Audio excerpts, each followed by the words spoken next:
Yo!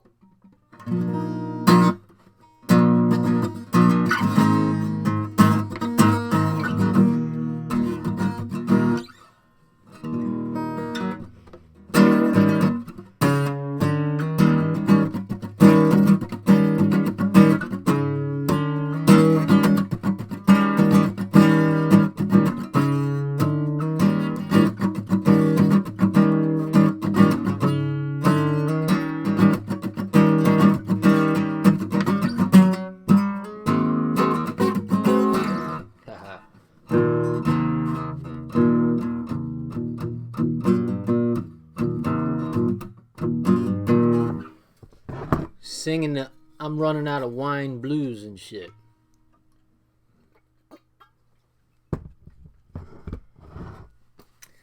Just taking a little break. Let everybody get a little break. Wait until they come in. Let them come up inside. Yeah.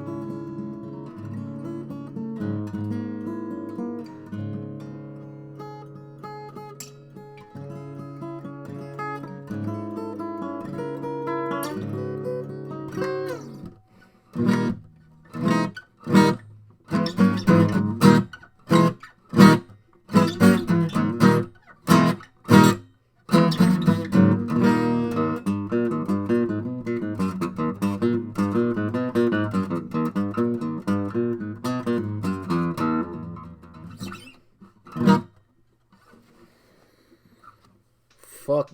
I'll tell you what, that Handsome Truth guy, he's a hard act to follow, man. You know what I'm saying?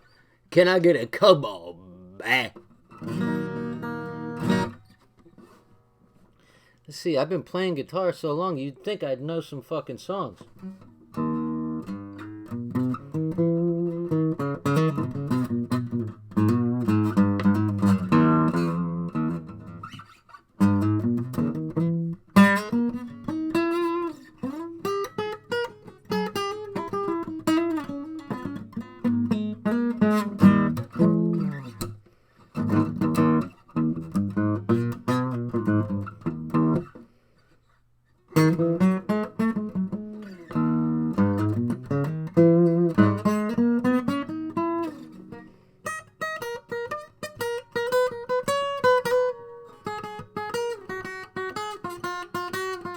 Hey!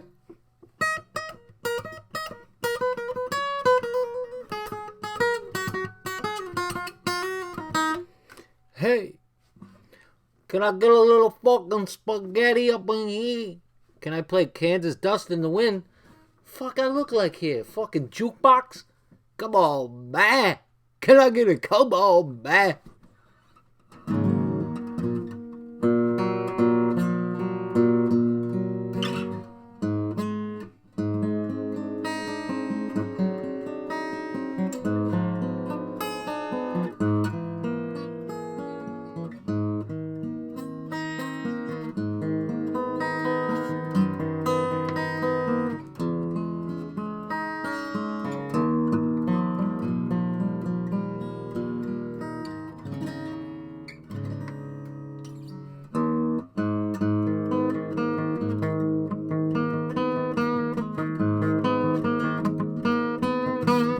Y'all don't know nothing about that. Y'all don't hear me.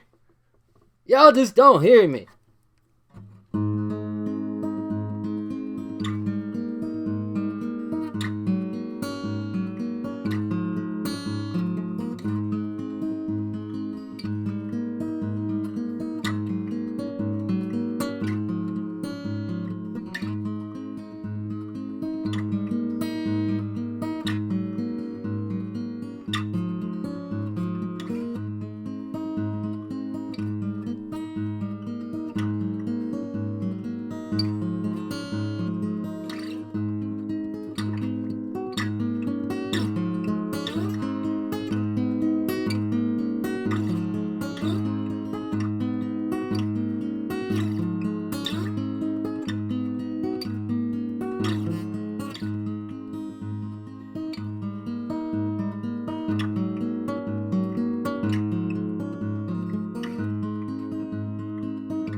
What's going on?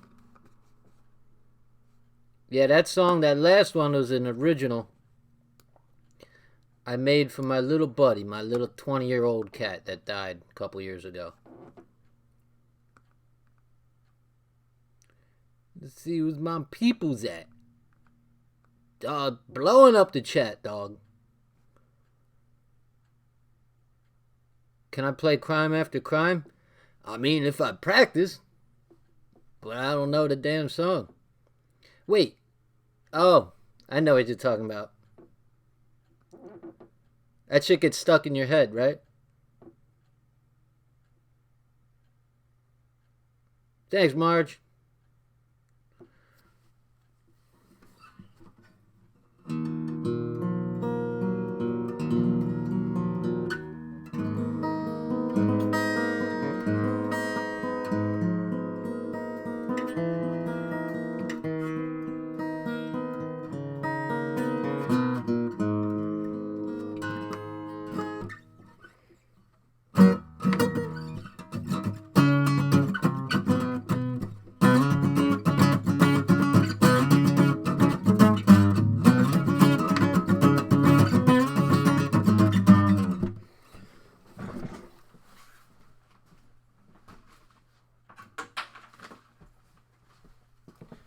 That fucking guitar is hard as hell to play. Fucking just killing my nubs, man. What's up, home guy? Thank you. Thank you very much. What's going on? What we got? Tanel88 says Hitler got it right. Tanel, you got to stop saying everything I say. We're saying the same shit in the chat. What's up with that? I'm going to have to fill my chalice with a little bit of liquid malice. Know what I'm saying?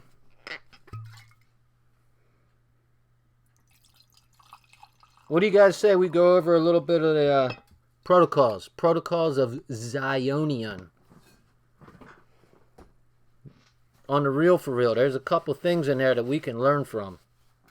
You guys remember when Truth was talking about we got to play their game, but better? There's some shit in there I needs to learn yet. I need to learn myself, too. Let's see here.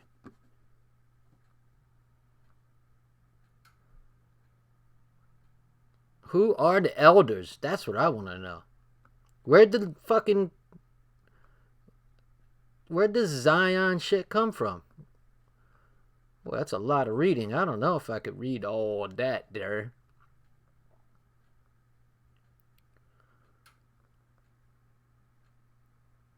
Wow. You know what? I'm gonna skip the intro and all that. I'm gonna go right to the whole fucking plan. Normally I would read the intro and all that shit. Basically, this is something that turned up in the early 1900s. See that right there? It says in Russia, 1905. Let's see. Right in here.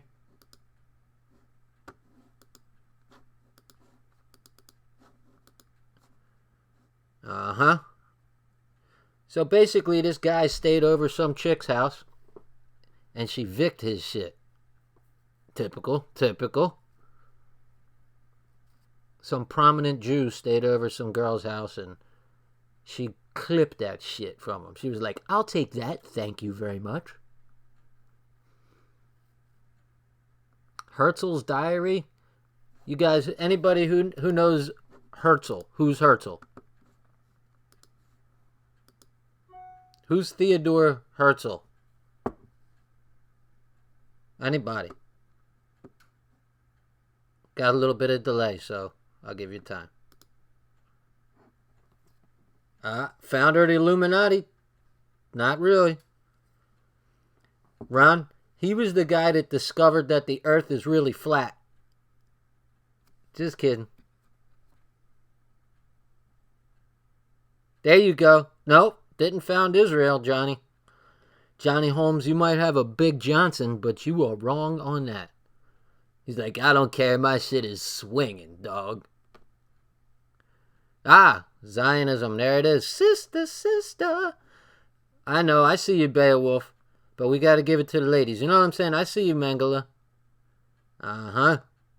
There you go. I see a couple people that got it. The Zionism, man. Let's take a look. Dr. Weitzman. Who knows who Chaim Weitzman is? This is like for extra bonus, stupid bonus points. Who knows who Chaim Weitzman is? This is like Illuminati level bonus points. I'll give you a hint. He was the guy that got the guy to sign the Balfour Agreement. He's the guy that promised England that they would get the United States in World War I in exchange for Palestine. Chaim Weitzman. Anybody? Nah, that's okay. I'll spell it for you.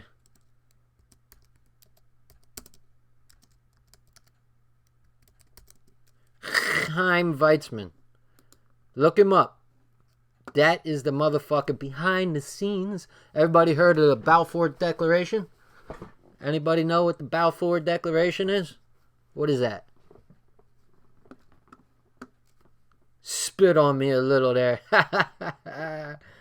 Get some, Zion. It's the Afterparty. A shoemaker.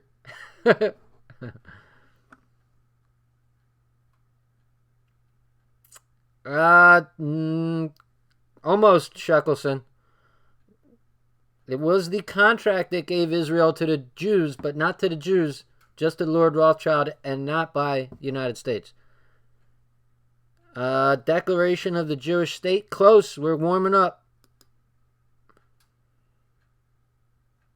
Chaim Weitzman was the first president of Israel, but I'm talking 30 years before that is when they did the Balfour Declaration. Israel started in 1948. Sister said Balfour was that shit where he fucked his own people over. Pretty much, but the ones that got fucked the deepest were the Palestinians. They were like, oh yeah, go ahead and hit that shit. Palestinians got it long and hard. I'm watching a replay of my shit. It's fucking retard. They were like, alright, let's see that speed bag. Fugita. Flick the bean. Alright, so basically, here's what happened. World War I. United States was not in the war yet. It's 1917. Germany was kicking the shit out of England. Mud stomping them. They had the U-boat. The only ones with submarines. Nobody else had it. Germany was like, we have the submarine. We fuck your shit up. Wait, that's Russian. Yeah, we fuck you up. We fuck you up with submarine. They had England surrounded because England's an island. And when you got subs, they cut them off from everything. They were kicking their asses for fucking 3 years at that point because World War I, what year did World War I start? Anybody? Come on, first one gets it, fuck 6 million shekels. You're going to get a standing O from me. Don't be Googling. I know you guys are Googling. Don't be Googling. No. There you go. Shanriha. 1914. World War I started in 1914 with the murder of... Don't worry about it. We're going too deep. So 1914, World War I starts. For 3 years, Germany beat the shit out of England. Nobody even set foot. Not one enemy soldier set foot in Germany. The whole war. They got them surrounded with their submarines. Somebody mentioned the Lusitania. What happened was Germany took out ads in New York newspapers warning the Americans, don't send any ships over here because we're going to sink them. We know that you're trying to get weapons to England. So, motherfucking fruit flies. They knew that the United States was trying to bring weapons into England. And guess what? Sure enough, the United States sent a boat with a whole bunch of civilians on it. They sunk the boat. Boom. That was the excuse to get the United States into war. But before that, so England is on their knees. All right? On the real for real now. England is on their knees. They're surrounded by U-boats. They're being strangled with a not an embargo, but a cutoff. They cut them off from everywhere they could be supplied. Chaim Weizmann comes up to Lord Rothschild at the time. I think it was Victor Rothschild. He says, we can get the United States into the war for you. Right? And Lord Rothschild said, yes. So they went to Lord Balfour. Balfour worked for England. And he said, listen, we Jews got a lot of power in America. We will bring America in the war for you. And at that time, England was desperate. So they said, all right, what do you want? What do you want? And Victor Rothschild said, Palestine. Now at that time, Palestine was held by the Ottoman Empire. The Ottoman Empire was on the other side, on the Germany side. He said, you guarantee us Palestine, and we'll get the United States in the war. So then they set up the Lusitania. The Lusitania got sunk. They signed off. They said, don't worry, we'll give you Palestine. Forget about it. And guess what happened? 30 years later, Israel was created. It's a little bit more involved than that. You know, the war ended. England took over Palestine, and the English were, guarding it under the English mandate. Next thing you know, the Jews started doing all this terrorism. They were killing Arabs. They were blowing up buildings and killing British troops. Britain pulled out, and England pulled in. I mean, England pulled out, and Israel pulled in. You know what I'm saying? That's what happened. Let's check this chat real quick. Oh, was it Lionel? Thank you. Thank you, Mangala. Yes, I'm in a top secret location in an office. It's actually a warehouse, but who's counting? You know what I mean? It's not mine. I have somebody that lets me use it, because when I'm making videos in my apartment, it's too loud. I got neighbors, with walls and shit. I don't want to be waking them up and shit. They don't want to hear about Palestine. Tony Maravi. How many we got? 42? All right, so let's take a peek at these protocols. Let's take a little peeky-woo. I wonder if we couldn't bring up the Balfour Declaration. It's so short, might as well.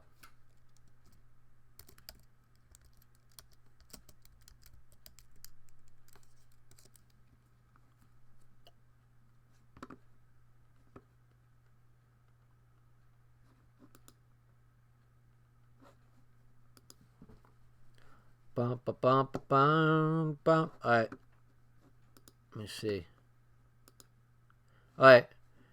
That little fucking traitorous fuck right there, that's Lord Balfour. That's the guy that signed off on the deal to Lord Rothschild. The Balfour Declaration, November the 2nd, 1917. England was on its knees, being beaten the fuck down by Germany. Germany was like, yeah, you take it, you like it, yeah. And they were like, please, America, help us. Please. So the United States had to send people over there to bail them the fuck out. So it was a statement of British support for the establishment in Palestine of a national home for the Jewish people. But let's take a look at the actual declaration, shall we? Alrighty, let's see.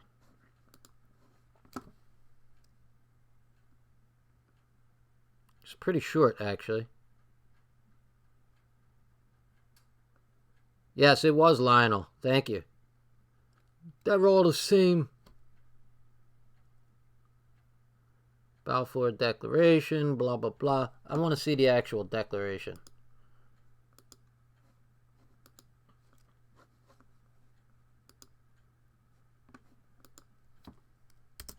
PDF. Alright, it's so short, so might as well. Let's even go to the Jewish Virtual Library, shall we? Let's go. Alright.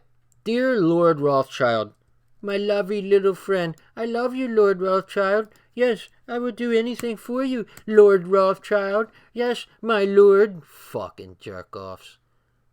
Dear Lord Rothschild, I have much pleasure in conveying to you, on behalf of His Majesty's government, the following declaration of sympathy with Jewish Zionist aspirations. Man, get the fuck. I ain't donating shit. Get the fuck out of here. Jewish Zionist aspirations, which has been submitted to and approved by the cabinet. Okay, so you say there you go. His Majesty's government view with favor, the British spelling of favor, the establishment, have another one, the establishment in Palestine of a national home for the Jewish people, right? Oh, but look, is this made out to the Jewish people, or is that made out to Lord Rothschild? All right, well, we know who owns Israel. That's his own fiefdom. His Majesty's government view with favor the establishment in Palestine of a national home for the Jewish people and will use their best endeavors to facilitate the achievement of this object, it being clearly understood that nothing shall be done which may prejudice the civil and religious rights of existing non-Jewish communities in Palestine. Right, yeah, okay. Yeah, that's what we're going to do. We're going to respect the people that live there, right? Yeah, oh yeah, that's what we're going to do. Wink, wink, nudge, nudge. And what's it say? And political status enjoyed by Jews in any other country. I should be grateful if you would bring this declaration to the knowledge of the Zionist Federation. Well, isn't that nice? Isn't that nice? So England was being squeezed. They had their balls in a vice, and they were cranking them down. The fucking England said, "All right, what do we gotta do? What?" And they were like, "Sign here, motherfucker." Lord Balfour was like, "Okay, I'm sorry, I'll sign, please. Just don't loosen up the vice."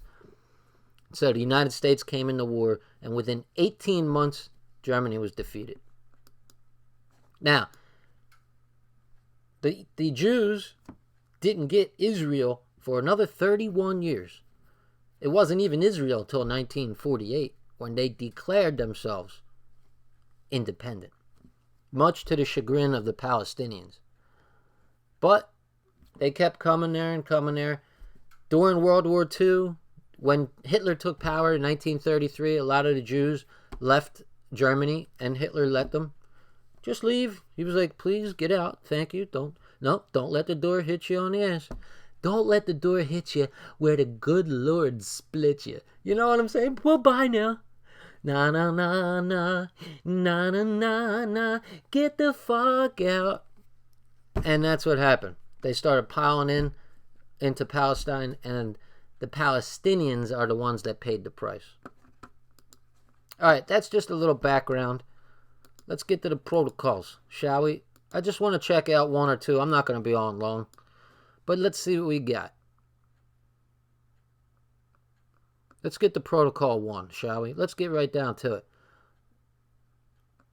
All right, here we go. Protocol number 1. There it is. Now let's check the chat real quick. Shall we? We shall. All right, what's going on here?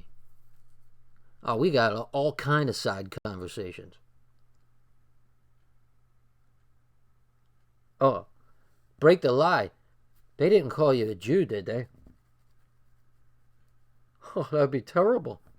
Henry Ford uses the example of Palestine to show that the Jews never let on what they are up to until they actually have accomplished it. I'm going to say that's Yevigrav. Yevigrav. Did I pronounce that correctly? Yevigrav. LL, is that I? Oh, Ilegrav. Elevigrav. Am I getting closer? Elevigrav says Henry Ford is a smart motherfucker. Let's see. Handsome Truth says, fuck these serpents.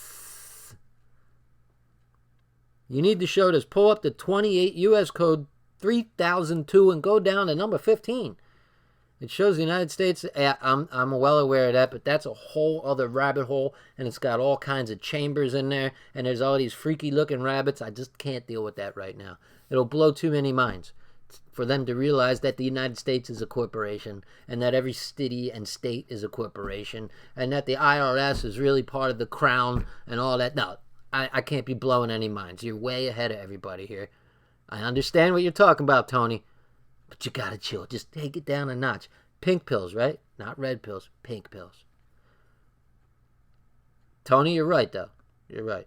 You guys ever been traveling down an old lonesome road and you see a green sign that says, "This town incorporated in 1943." And you're like, incorporated? That's right. Corporations. For-profit businesses. But let's not go down that rabbit hole right now. That's right. Tell him, Tony. It's a corporation. All right. Let's check out what we got going on here. Like I said, I'm not going to be on long. We're just going to take a quick peek at these fucking here protocols, you know what I'm saying? All right. Protocols of the meetings of the learned elders of Zion. Again, this is some secret paperwork that supposedly was stolen from a man, a prominent Jewish man who stayed over someone's house.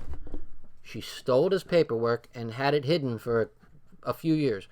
It resurfaced in England, and it was published under a fake name. So that's all we know. Putting aside fine phrases, we shall speak of the significance of each thought. By comparisons and deductions, we shall throw light upon surrounding facts. Cheers. That's not a good one yet. They're just saying we're going to call it like we see it. That's some good shit. Protocol number 1, part 2. What I'm about to set forth, then, is our system from the 2 points of view, that of ourselves and that of the goyim. Number 3. It must be noted that men with bad instincts are more in number than the good, and therefore the best results in governing them are attained by violence and terrorization, and not by academic discussions. Every man aims at power. Every one would like to become a dictator if only he could. And rare indeed are the men who would not be willing to sacrifice the welfare of all for the sake of securing their own welfare. That's a key point. We're going to look at that. Okay? Here we are. Number 3. It must be noted that most men are bad. You know, it's few men. It's not that all men are terrible. And it's not just men in general. It's mankind. You know, old school, when they used to say men, and they meant men and women. It's not that most men and women are bad. It's just that they outnumber the good. Like the people who are really willing to put their neck on the line for what's right and what's just, despite money and all those gains being bought off, they are few in number. Most other people will take the money. That's what they're trying to say. And he says, therefore, because most people are motivated by that type of nefarious shit, they said the best way to govern these fucking scumbag goyim is by violence and terrorization and not by academic discussion. So they're like, fuck persuasion. The best way to govern these people is by the carrot and the stick. The carrot and the stick. Look, we dangled a carrot out in front of the goyim and he tries to bite. He wants the carrot. If he can't get the carrot and he refuses to bite the carrot, then we hit him with the fucking stick. That's what they're saying. Alright? Every man aims at power. Everyone would like to become a dictator if only he could, and rare indeed are the men who would not be willing to sacrifice the welfare of all for the sake of securing their own welfare. So what he's saying, what these guys are saying is that most men want to move up, and they will do it at, almost any cost. And it's a rare person that is willing to sacrifice himself for the good of others. Most people would rather sell out and fucking get themselves enriched. So they're pointing out that most people are flawed and that we can take advantage of this. Number 4. What has restrained the beasts of prey who are called men? What has served for their guidance hitherto? So they're saying, well, up till now in history, what's kept men in line? What are the historical precedents for keeping people in line and governing people? It says, 5. In the beginnings of the structure of society, they were subjected to brutal and blind force. Afterwards, to law. Afterwards is spelled wrong. It's not just 2 words, it's 1 word, and there's no A. There's no A. Where's the A? Come on. You're killing the grammar Nazi, man. You're killing the grammar Nazi. I have to highlight this. Guys, that is wrong. Afterwards? No. How about afterwards? It's 1 word, and it's W-A-R-D-S. Okay. I'm sorry. I can't help it. I'm a nerd. So, in the beginning, men were controlled by blind force and brutality. That's what most men know. That's what most men respond to. And they said after that, as we progressed, law is what kept them in line. So in the beginning, it was violence. Fucking sheer violence kept men in line. And after that, it was the threat of violence, because that's what law is. Law is, if you don't do what we tell you, we're going to fuck you up. That's basically what law is. I draw the conclusion that by the law of nature, right lies in force. That means might makes right. Right lies in force. Right? So we're not talking about persuading the goyim. We're not talking about coaxing them into it's like, you do what the fuck we tell you, or we're going to fuck you up. Political freedom is an idea, but not a fact. Boy, does that say volumes right there. Political freedom is an idea, but not a fact. So it sounds nice, right? Well, we're fucking democracy. We're free. We got a republic here. Everybody's equal in it. No. That's not how it works. Political freedom is not a fact. It's an idea. Sounds good for the goyim. All right? Stay with me now.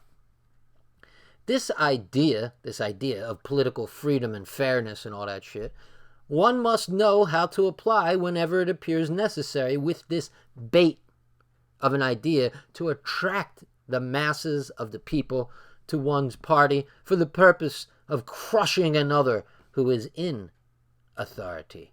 Okay, there's a lot said right there. This idea is used as bait to attract men and women. All right? Let me give you an example of bait that attracts men and women. This office, we threw away some fruit the other day. Now I got some fucking fruit flies in here. So what did I do?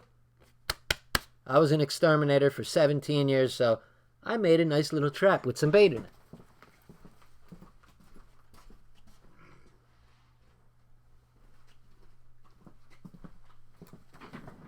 Can you see? Look at this. I put some holes on there. I made a double lid thing. Now look.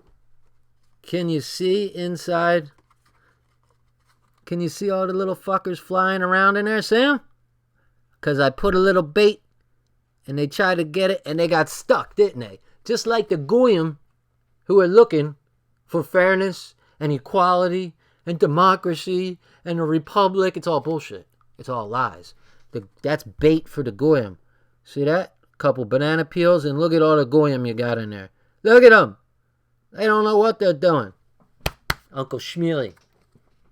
Don't worry, I'll open the lid. I'll let them out. I'll let them go outside so they can fucking die in the wintry. Now, let's get back to the text. So we're going to put out some bait. This idea to attract the people to one's party for the purpose of crushing another who is in authority. So they get the people to join a party only so they can use the people to attack someone else who's in power already so that they can take over. We're pawns in the game. And that's a good thing to look up. Pawns in the game. William Guy Carr, I believe. Okay. This task is rendered easier of the opponent. Huh? Has himself been infected. What? Hold on. I need a better translation because this shit. Bear with me. Give me 2 seconds. This protocol sucks, so I'm going to find another copy. I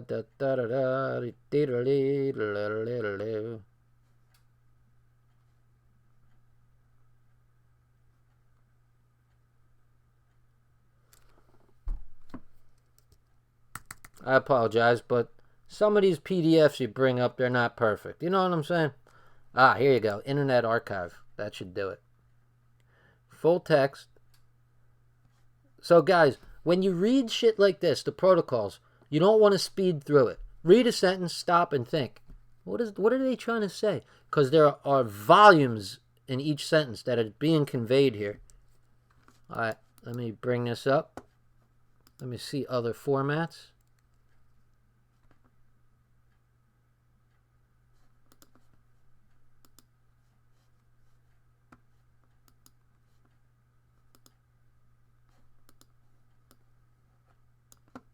Oh man, that's old school looking. That's cool looking.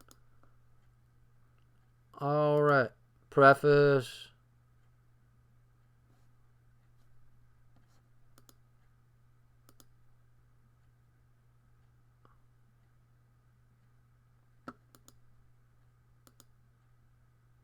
Come on, Goy. I got people watching here. Where's the protocol one? No, an introduction should be coming up.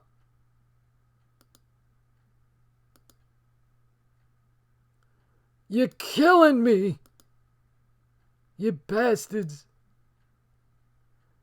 Jewish idea for a central bank. All right, you know what? You motherfuckers, you're blowing it. You blew it. You blew it. Let's go PDF with text and see if I can find that. There we go. All right, let me check the chat while I'm doing this bullshit. What's going on, boys? Are we learning here? Ah, I've been watching your intro about the Russian Jewish mafia. Thought I was watching you live. Ah, it's all good. Sometimes I don't know if I'm live or not. You know what I'm saying? Sister Shikska. Shiksa. I can't say Shikska. Shiksa. Can't do it. Poor little goys. Why, thank you. Look, we got 46 people. I'll be back in 13 seconds. I gotta turn this fucking air on. I'm dying over here.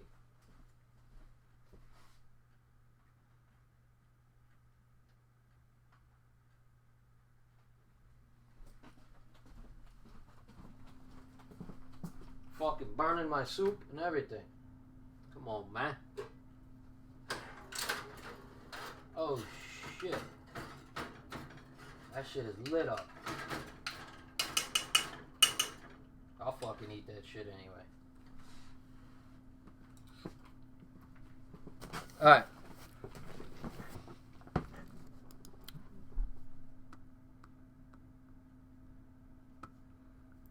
fuck is this shit? Oh, no, they didn't. I ain't trying to hear this.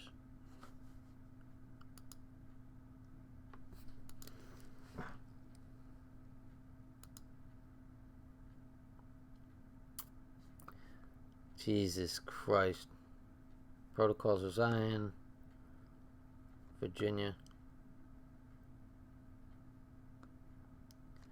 Internet Archive.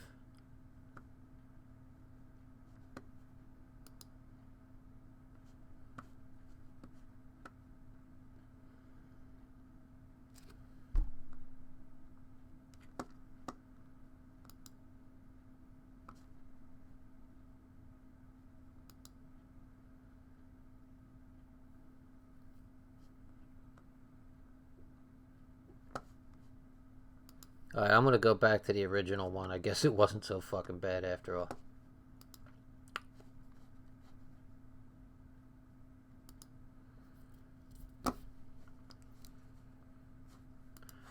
Alright, guys. So basically they're saying might makes right. There's no such thing as fairness and all that bullshit. That's for the gooies to believe. This idea of freedom and liberty and democracy, that's a little fantasy for you guys to believe. We're going to convince you that you can pull yourself up by your bootstraps with Hollywood. We're going to tell you that America's the greatest country ever. Ah. Don't get me wrong, I love my fucking country. But I don't like to be propagandized about my fucking country. Alright, so they said they attract the masses with this bait called freedom, political freedom, to crush other people, right? So they get you on one side and they attack another side. This task is rendered easier of the opponent who has himself been infected with the idea of freedom, so-called liberalism, wink wink, nudge nudge, and for the sake of an idea is willing to yield some of his power. So even the opponent is willing to yield some of his power in hopes of this so-called liberalism. Not liberalism like we know it today. Not like that fucking craziness we see today. Liberalism back then, what's in the word liberalism? It's liberty, right? That's what was meant by liberalism back in the day.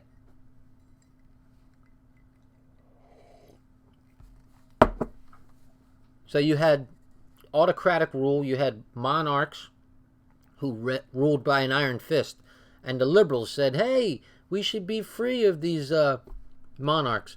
But we're about to find out that it was the monarchs who really kept society together and who were really in the best position to defend us from these fucking scavengers. This little clique of fucking people who just want to take everything over. Alright, so-called liberalism, and for the sake of an idea, is willing to yield some of his power.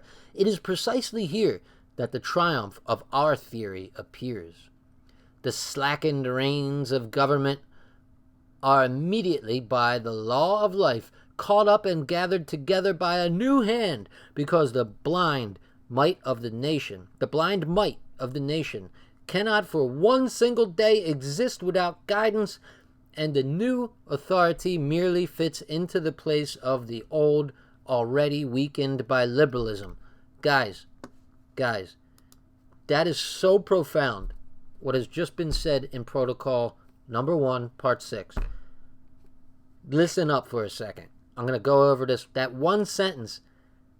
Just, it blows my mind how fucking accurate this shit is. So he's saying, we're going to make the gooies believe in this thing called liberalism, where everybody can be freer and everybody can blah blah blah blah blah and everything's going to be good, right? So even the rulers slack up on the way they ran society. But what happens when you slack up, right? See here, the slackened reins of government. So when the monarch eases up on the people, guess what? A new hand comes in and grabs the reins themselves, and that's them. Because the blind might of the nation cannot for one single day exist without guidance. the horse carriage cannot ride without somebody grabbing the reins, right? So take your pick. Take your pick. Who do you want? Who do you want running the fucking carriage? Do you want it the old monarch who kept order and in a decent society wherever he was strong and he was firm and he was a little strict? But guess what? When you loosen up the reins of monarchy, you get these other people in that grab the reins, and now you're off to a hell ride. And that's what we're on now. What would you rather have? The carriage has to go. Somebody's got to guide the carriage. Who do you want it to be? The monarch who kept everything in order and had an orderly society, respectful, decent morals, where criminals got punished and the good got rewarded. Yeah, you had an aristocracy. Yeah, you had blue bloods running everything. And, yes, the normal, regular people had to do all the work and everything. That's the way society ran. Maybe if you got enough money, then you can make it into the upper echelons of society. But that's the way it ran. Now we got these other motherfuckers who grab the reins of society and they're running shit. And now look what we've got. We've got society that is immoral.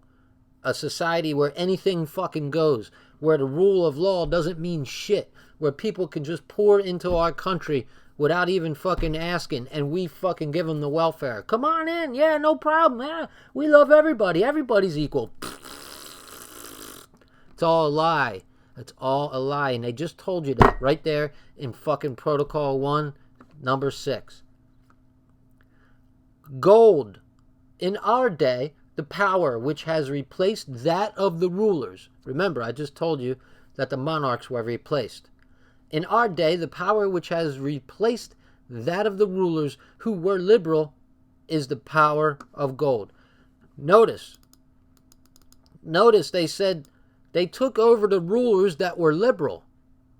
So once you become soft, once anything goes, once there are no rules, you're asking for someone else to come in that does have the power to make harsh rules. And now you thought it was tough under the monarch. Now you're going to live under some real tyranny. Get ready, gooey, because it's coming. It's coming. Time was when faith ruled.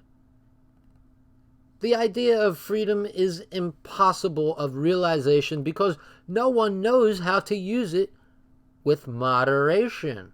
Another good point. The idea of freedom. The idea of freedom is impossible of realization. So there's no such thing as freedom, truly.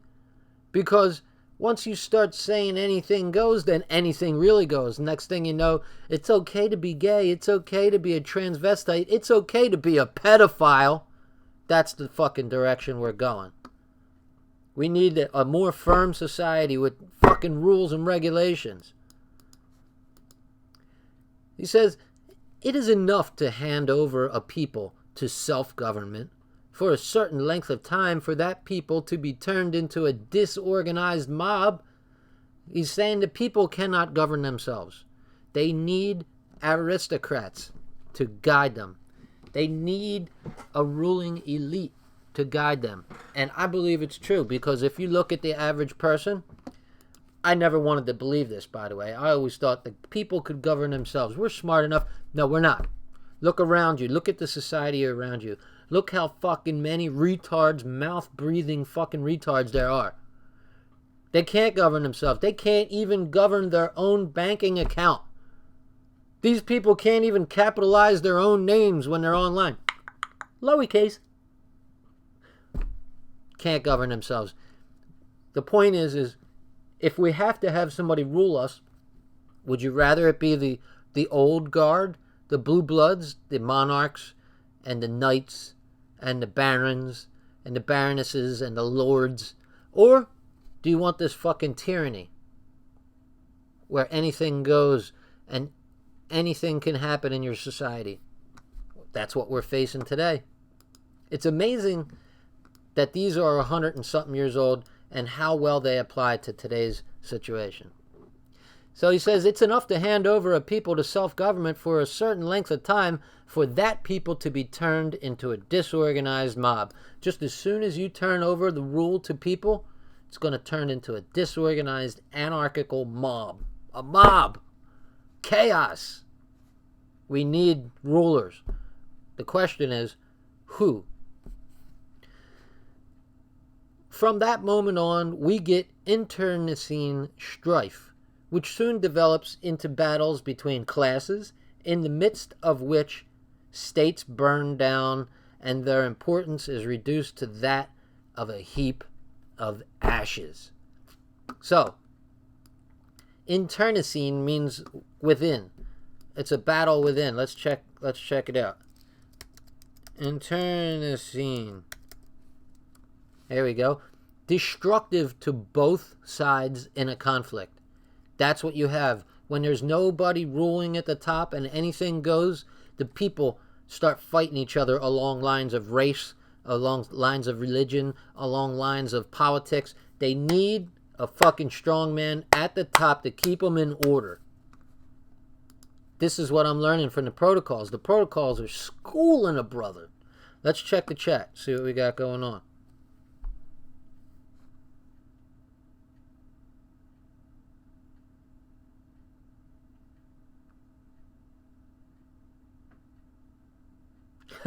Hannah Banana says, help, I need someone to rule me. What's up, Blunt Man? I'm over here tooting the horn. 53 gooies in the chat. Fuck yeah, Mile High. Yeah, everybody say hi to Blunt Man. I don't think he makes any content, but subscribe to my man Blunt Man. Just out of solidarity. Alright, let's get back into it. So the people can't govern themselves. They need someone to govern them. Is it going to be a stable leadership, an aristocracy, or is it going to be chaos and anything goes? Let's see. Number 8. When a state exhausts itself in its own convulsions from all this internecine battling, whether its internal discord brings it under the power of external foes, in any case, it can be accounted irretrievably lost. It is in our power. So, they're saying, no matter what happens, when a state exhausts itself in battle, whether it's them fighting an outside foe or an inside foe, it becomes susceptible to being taken over. That's why you see it's in capitals, right? It is in our power. Right there. They know. All they need is to cause chaos. Out of chaos comes order. That's the plan. The despotism of capital. Despotism is like a tyranny, right? Let's check it out. Despotism. The exercise of absolute power, especially in a cruel and oppressive way. Let me tell you what, the despotism of kings wasn't as bad as the despotism of bankers. It's worse now. The difference back in the day is if you were a slave, you at least knew you were a slave. Today you're a slave and everybody thinks they're free. That's the fucking problem. So they're saying when there's problems with the state, we take that shit over. The despotism of capital, which is entirely in our hands, reaches out to it a straw that the state willy-nilly must take hold of. If not, it goes to the bottom. You guys ever heard of the saying, grasping at straws? You ever heard of that? Grasping at straws?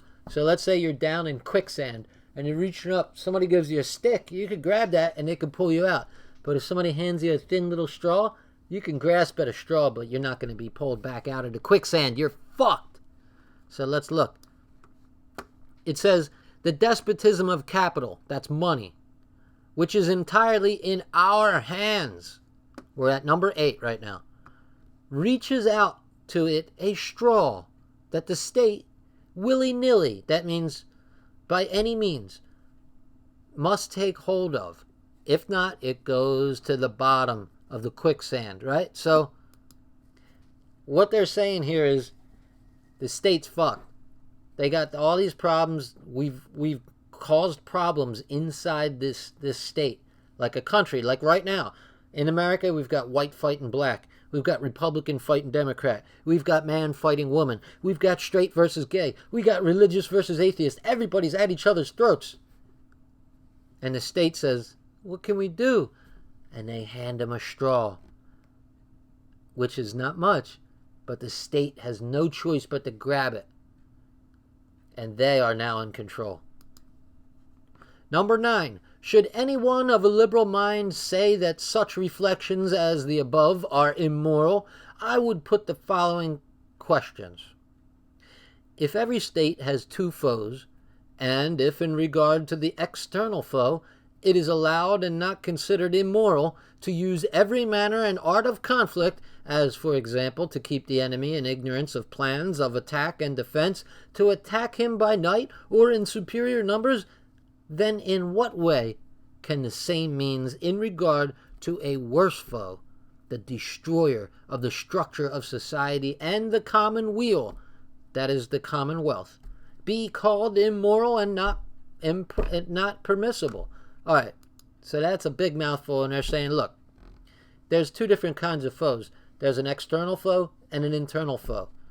When you're at war, you ever heard the saying, all's fair in love and war? That means when you're at war, anything goes. The dirtiest of tricks can apply. They're saying, look, if it's okay when you're at war to use any trick on your enemy, then why is it immoral for us to use any trick to take over you fucking stupid goyams? So what they're saying is, we don't give a fuck. There's no rules. Might makes right. And we're going to use every fucking trick in the bag to take you over. This is the problem of most people who are trying to figure out what we do in America. How do we take back our country? Can't we just vote Pat Little in and everything's going to be all right? Pat Little's a cool dude. God bless him.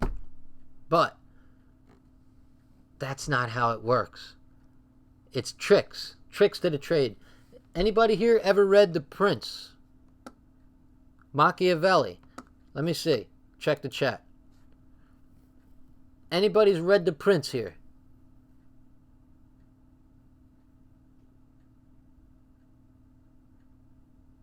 Goooooy Going Wild says, yup.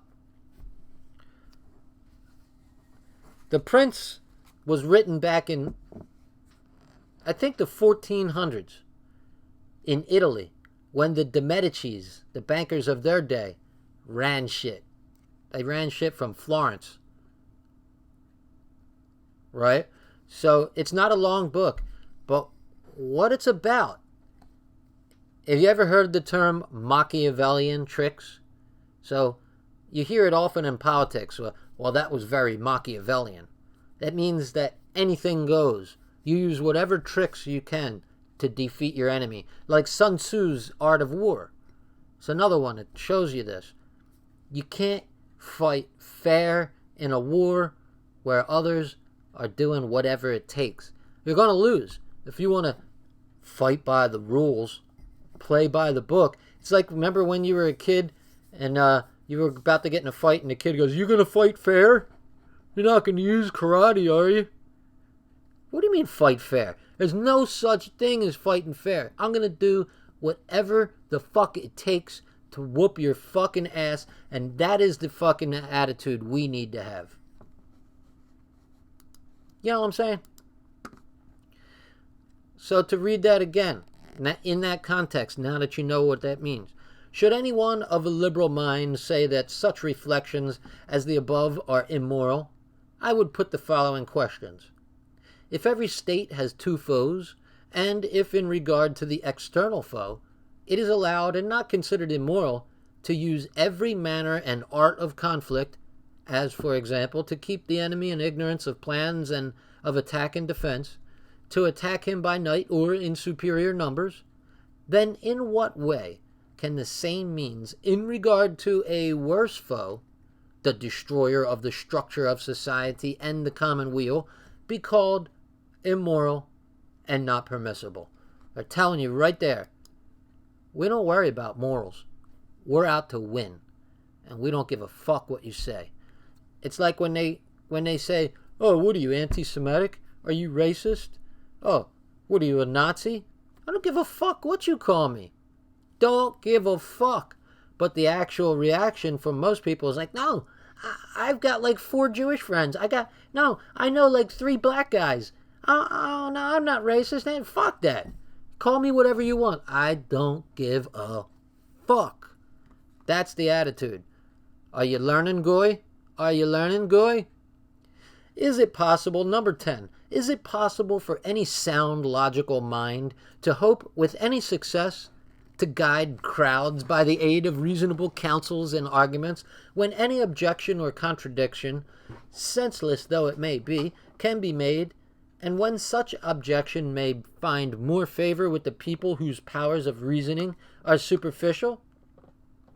All right, let's go back over that. Is it possible for any sound, logical mind? Is it possible for any normal person to hope with any success? Is it reasonable for you to think that to guide crowds by the aid of reasonable counsels and arguments, when any objection or contradiction, senseless though it may be, can be made, and when such objection may find more favor with the people whose powers of reasoning are superficial? So what he's saying here is, are you going to win the people over by your persuasion? Are you going to convince them by argument that what you need to do is right, when anybody can just say, no, dude, it's fucked up, and people will believe them? Right? So, for example, when you get a guy like Jared Taylor who says, very, very learned man, and he just says, listen, I just think that whites and blacks should live apart and everybody should choose what they want. Sensible, reasonable argument. Anybody could just say, you're a fucking Nazi, dude. And most people will chime in and go, yeah, dude, you're a fucking Nazi. Then what sense is it to make a reasonable argument? Talk, talk, talk gets you nothing. Talk is cheap. Action is where it's at. Action. It is time for action. So, is it possible for any sound, logical mind, right here, is it possible for any sound, logical mind to hope with any success to guide crowds, to convince people, by the aid of reasonable counsels and arguments, by the power of your persuasion, when any objection or contradiction, you're a Nazi, bro, senseless though it may be, as retarded as it might be, can be made, and when such objection, you're a Nazi, bro, can find more favor with the people, yeah, he is a fucking Nazi, whose powers of reasoning are superficial? You get it now? Are you seeing it? You see why you got to take long sentences like that and break them down into little pieces and figure out what the fuck they're trying to say. Right?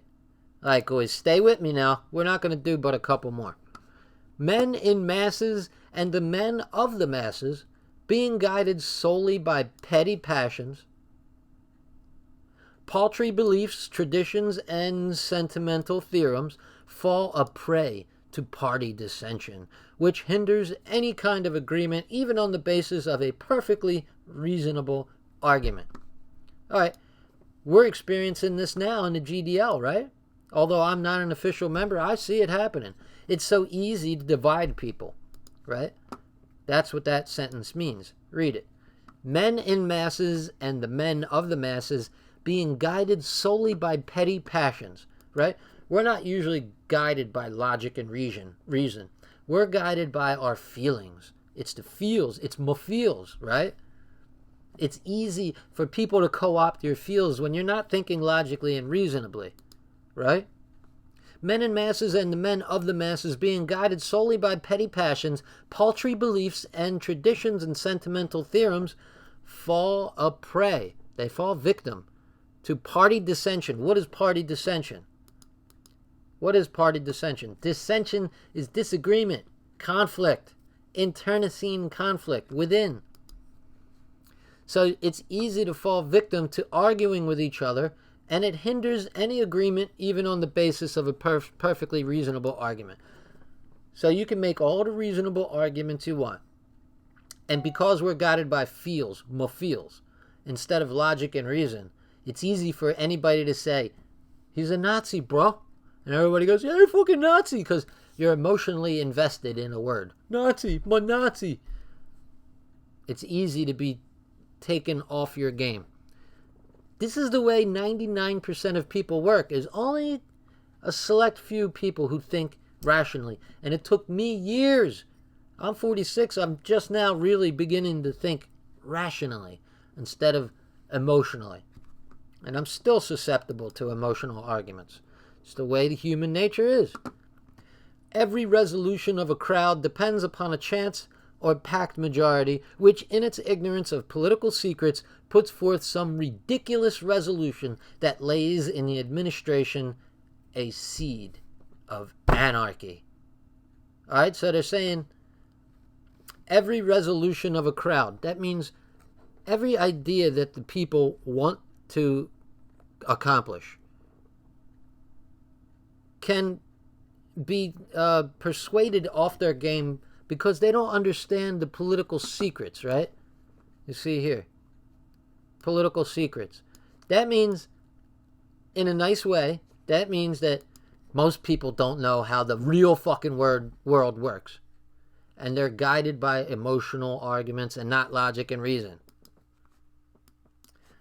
And is it any wonder that they then put forth some ridiculous resolution that lays in the administration a seed of anarchy? It's the seed by which people are divided. So I'm going to stop it there because I'm kind of tired. I'm glad you guys came and checked it out. We'll take a quick peek at some of these other ones real quick. There you go. Let's just do this next one. I'm going to skip 11.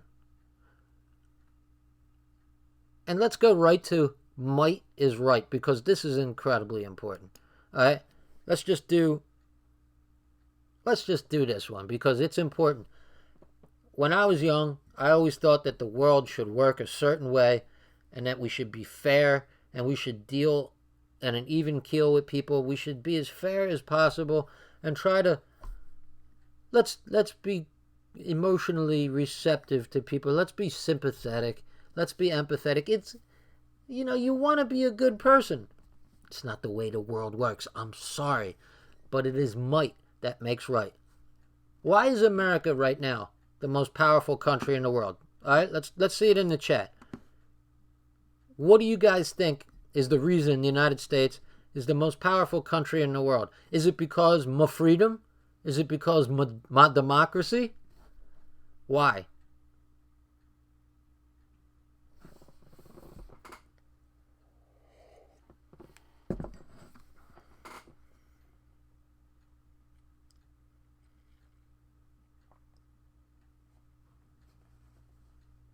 You're welcome, guys. See, Tanel88 says morals. I would love that to be true. Military power. There you go. There it is. Might makes right. Right, exactly. So you think these other countries do what we tell them to do because they're like, well, you guys are so moral and we're jealous of your freedom, like George Bush says. No. It's because we will send the fucking dogs of war into your country. We will fucking destroy you. That's why they do it, we fucking say. If it wasn't us on the top, guess what? It would be what? Oh, that's right, somebody else. And we would be on the bottom getting stomped on. So think about that the next time you feel bad because we're an empire and all that.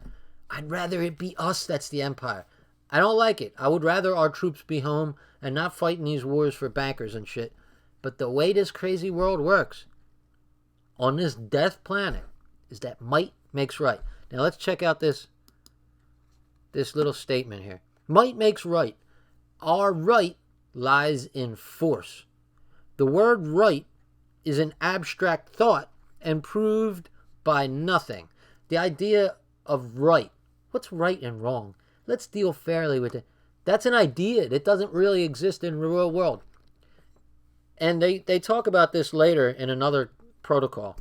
They talk about nature.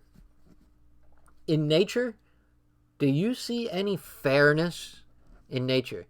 Do you see the good guy winning? Or do you see the fucking most fit to survive, the most cunning, and the most powerful? Are they the ones that get to procreate and get their genes into the next generation?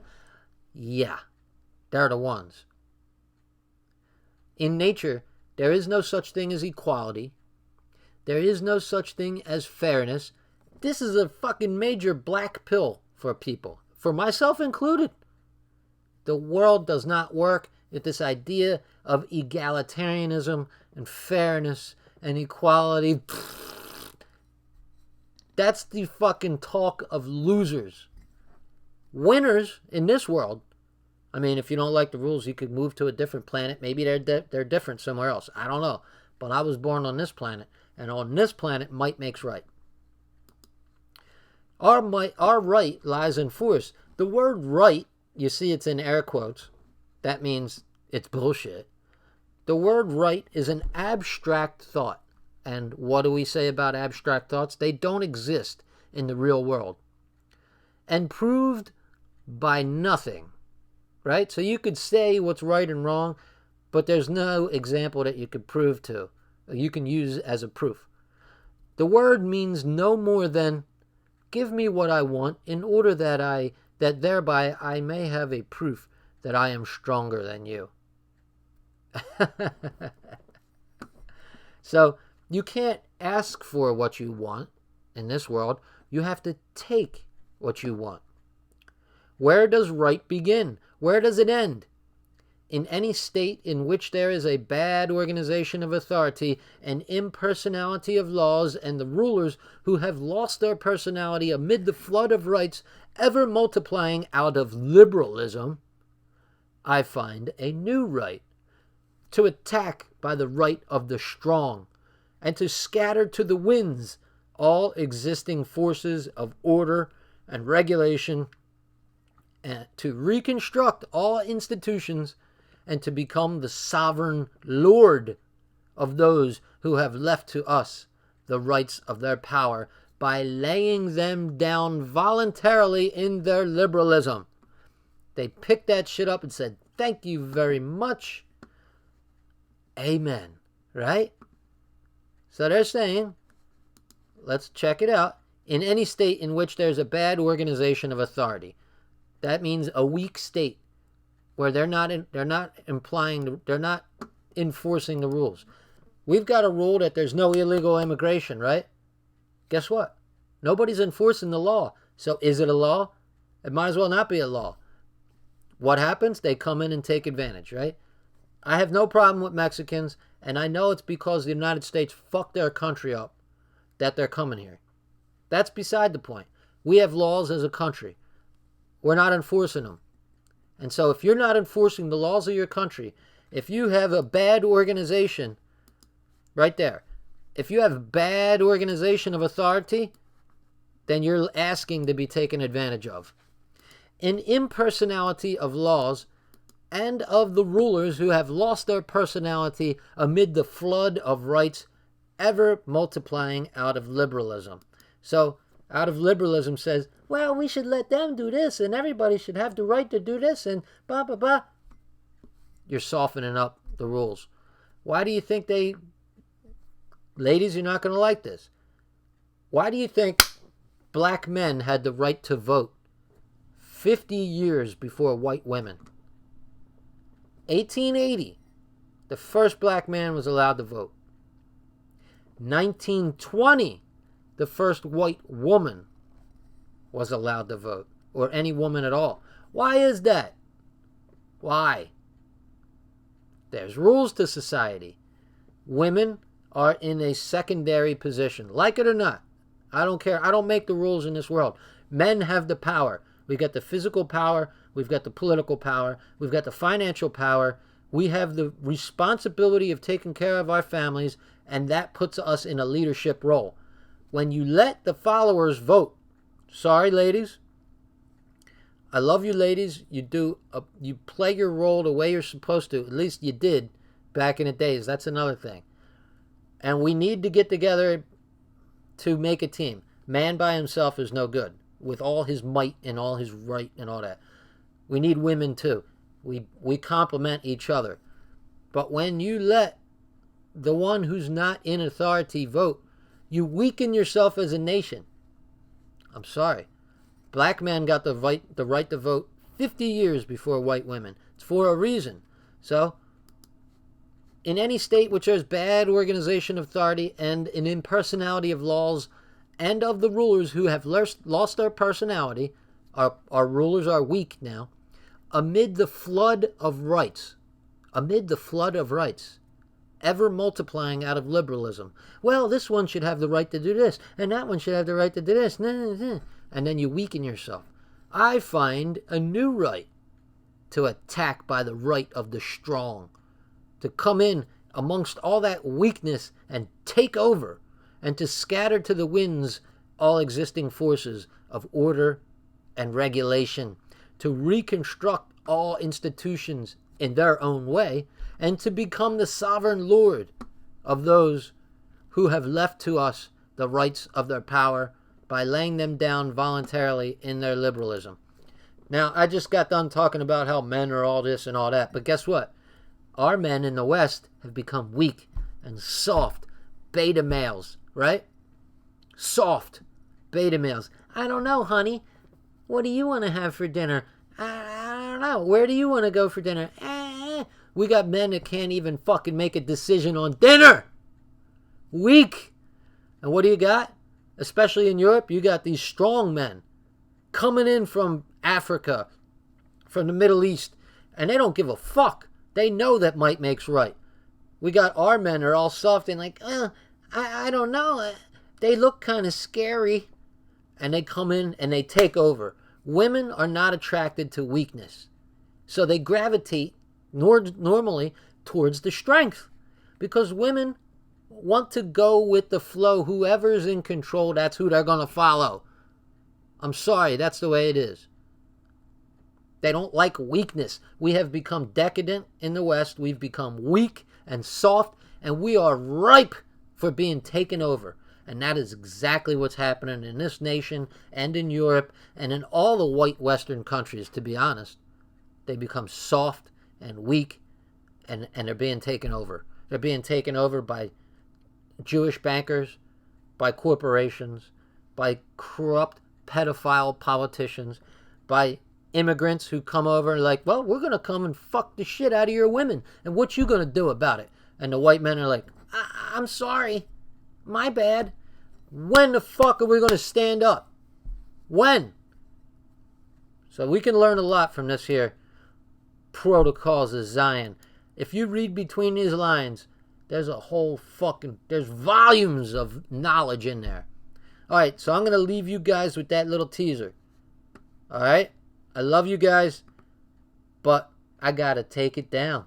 Sister Shiksa says yes. They gravitate towards strength. Look, with your woman, you don't have to be a tyrant, but you got to be firm and resolute and fair, right? They gravitate towards that. Women don't want to be ruled with an iron fist, but they need a man who's going to be able to make a decision when a decision needs to be made. They don't want to have to worry about if they got to make decisions, especially the tough ones. And if you can't even decide what you're fucking having for dinner, what are you going to do when a real decision needs to be made?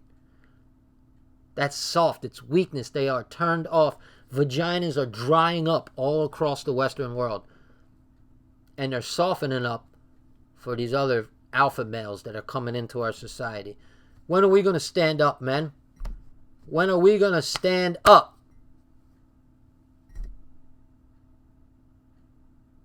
See, even the girls are saying it. It's true.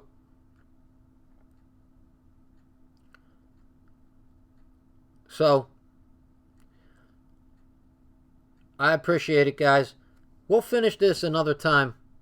Guys, sub, hit the fucking bell. Hit the bell like a speed bag. Foogity. You know what I'm saying?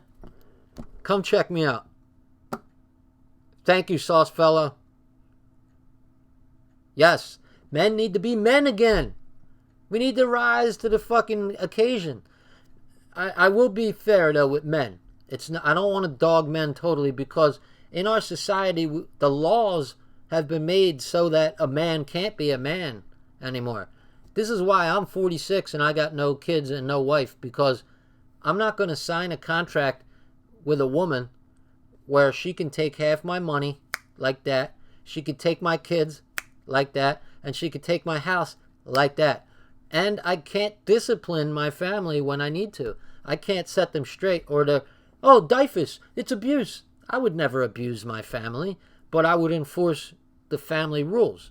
So we have a structure. So we have some type of hierarchy, right? The Christians say God is at the top, man answers to God, the woman answers to the man, and the children answer to the woman. And everybody's got their place in a nice, orderly situation called the family.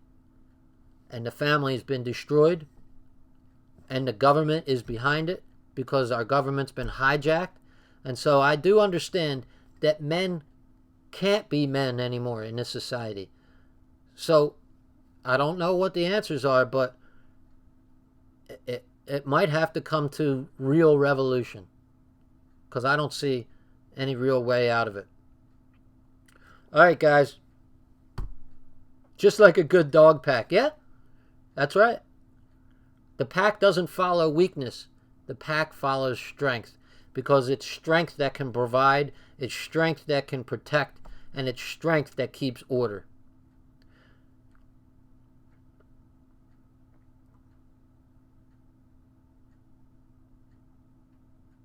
All right, guys. Deuces. Thanks for coming over to check me out. Subscribe, and we'll hit it up another time.